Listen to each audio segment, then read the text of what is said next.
Javi, buenas tardes, ¿cómo estás? Clarita, muy buenas tardes. Muchas gracias por la invitación.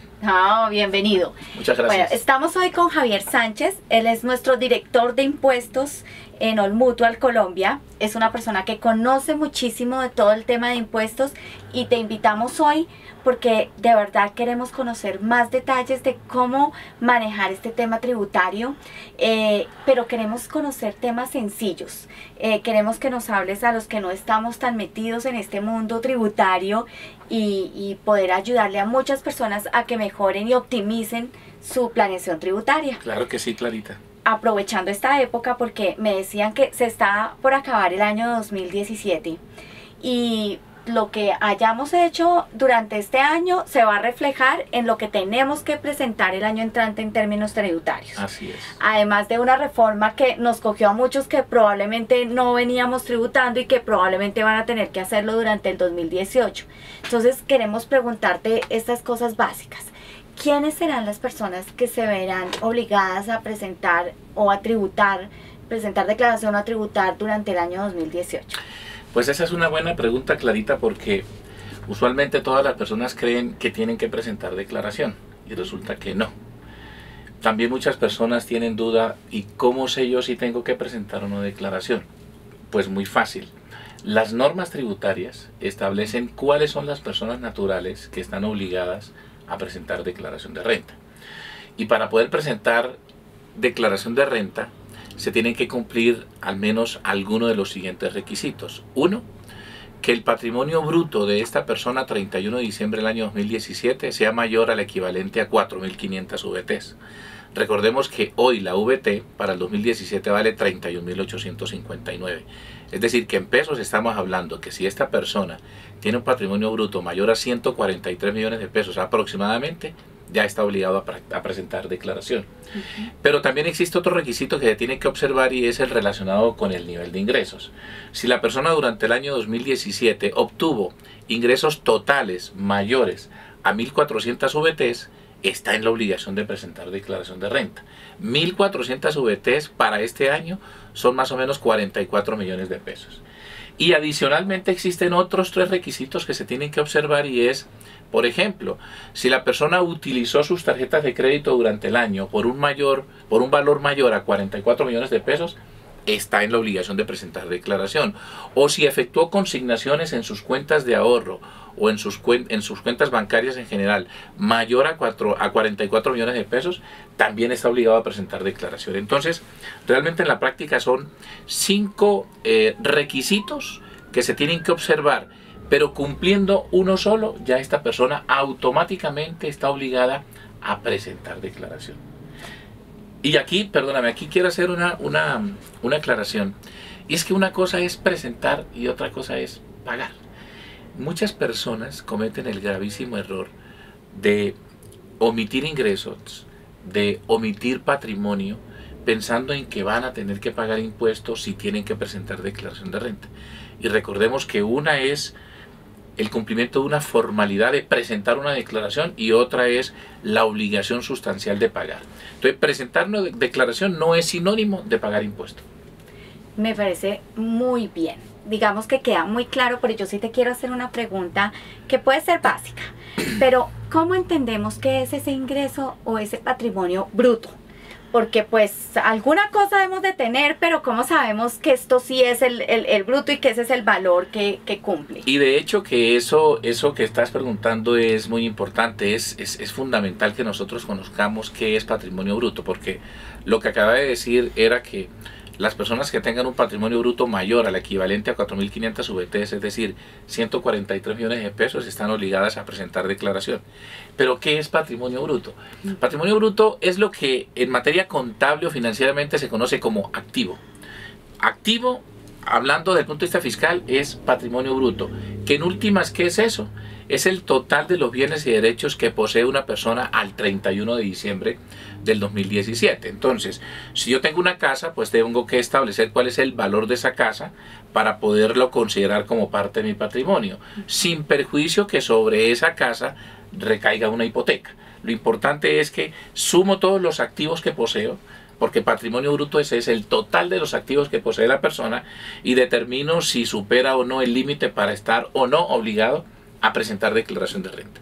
Entonces el que tiene su apartamento, un carrito, ya suma el valor de estas dos cositas y piensa y compara con lo que está obligado y sabe si tiene que declarar. Exactamente, así es. ¿Y el valor de mi casa lo tomo como? ¿El valor comercial o el que viene en el formatico de impuesto? Pues las normas tributarias establecen que el valor patrimonial de mi casa, de mi apartamento, mi casa de habitación, es el mayor de comparar varios valores.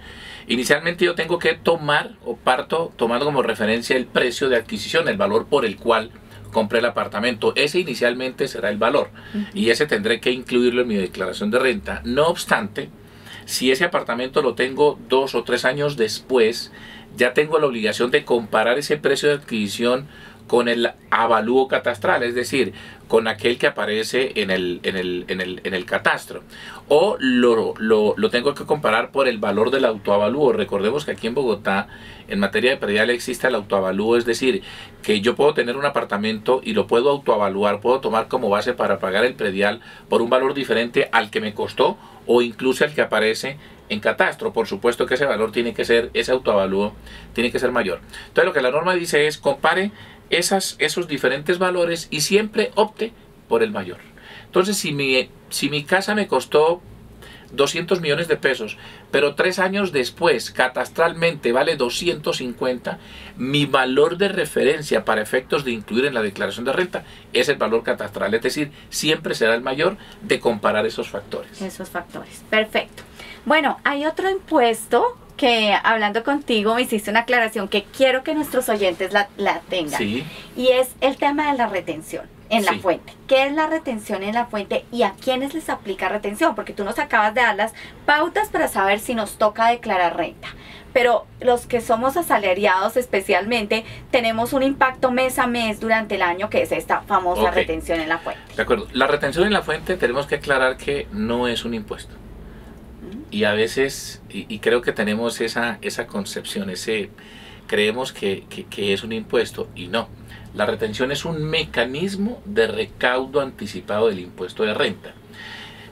Las personas que la administración tributaria o que el gobierno nacional ha considerado como agentes de retención son aquellas personas que están obligadas a practicar retención, sobre todo los pagos que le hagan a las personas naturales y también pues a las personas jurídicas. Entonces, vía retención en la fuente, lo que hace el contribuyente, persona natural, es anticipar el pago del impuesto de renta. Por eso decimos que la retención es un mecanismo de recaudo anticipado del impuesto de renta.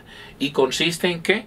En que de cada pago que le hagan a esa persona se le descuenta un porcentaje que previamente ha establecido el gobierno nacional, y ese porcentaje depende del concepto que te está originando el ingreso.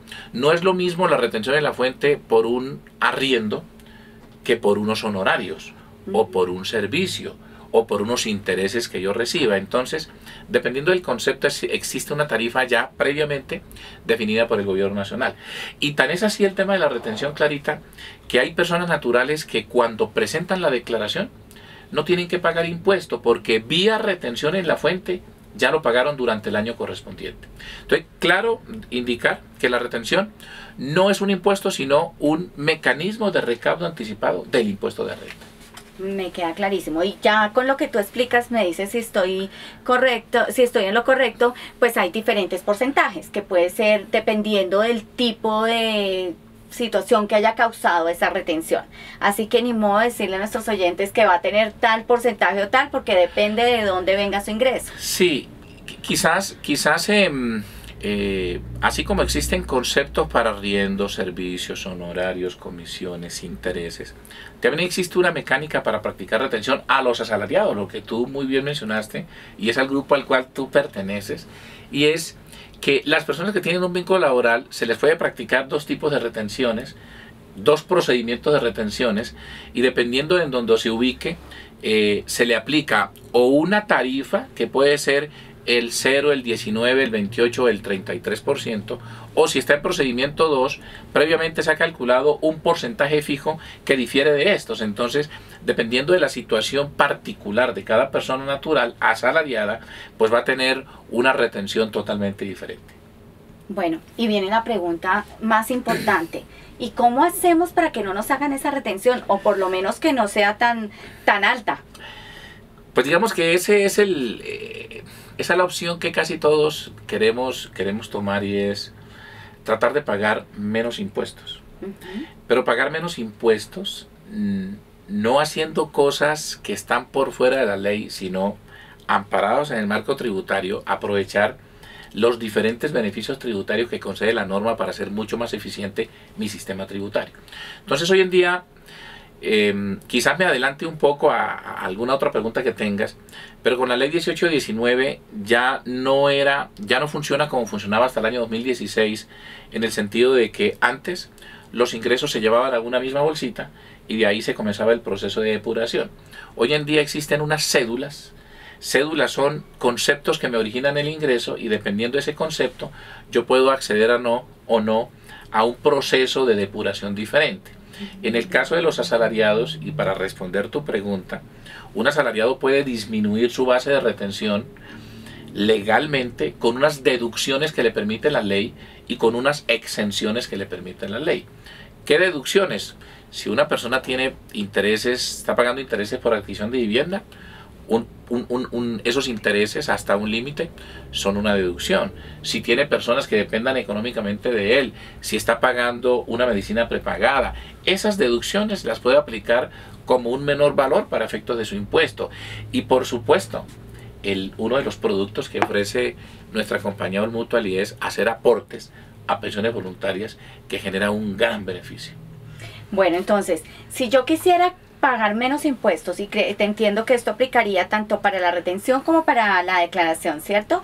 Y si no tengo una vivienda, es decir, no estoy pagando un crédito de vivienda, si no tengo hijos, y si, bueno, probablemente esté pagando medicina prepagada, eso me podría bajar un poco. Pero la buena noticia es que si no tengo estas cosas, lo puedo hacer a través de un ahorro en un fondo de pensiones voluntarias. Sí, y digamos que tenemos que ser claros también en que la ley 1819 limitó mucho más el beneficio que hasta el año 2016 teníamos las personas, porque una persona natural hasta el 2016, todos estos beneficios de deducciones y exenciones que acabo de mencionar tenían un límite, pero un límite individualmente considerado. Hoy en día, con la ley 1819, la última ley de reforma tributaria, ya ese límite no lo puedo aplicar de manera individual, sino de manera conjunta. Es decir, antes, por ejemplo, si yo estaba pagando intereses por adquisición de viviendas, lo máximo que me permite la ley, todavía lo permite, es deducir como intereses hasta 100 VTs mensuales, más o menos 3.100.000 pesos. Si tengo dependientes, hasta 1 millón de pesos mensuales. Si estoy pagando medicina prepagada, más o menos 510.000 pesos mensuales. Y si decido hacer aportes a pensiones voluntarias, pues el límite es el 30% sin que exceda el equivalente a 121 millones de pesos para este año.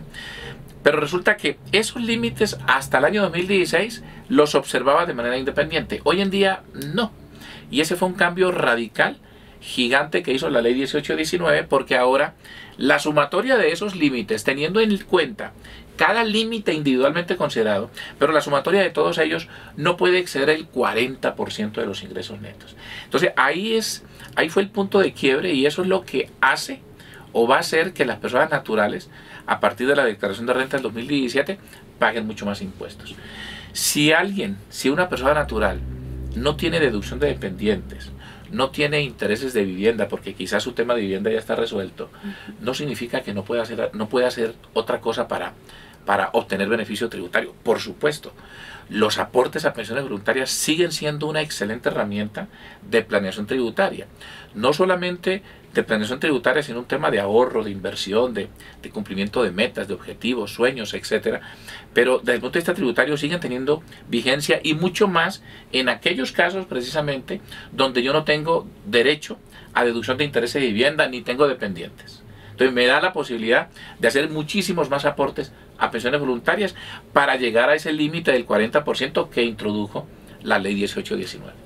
Javi, muy claro tus conceptos, de verdad nos sirven muchísimo. Igualmente creo que es un tema complejo, así que la invitación es a que nos asesoremos, a que busquemos nuestro financial planner, pero lo más importante y conclusión, hay mecanismos que la ley nos permite hacer menos fuerte y menos impactante estos impuestos en nuestras finanzas personales, así que usemos los mecanismos. La buena noticia es que si no tenemos todas las condiciones, lo podemos hacer a través del ahorro, que finalmente también va a contribuir con cumplir los sueños y objetivos a futuro.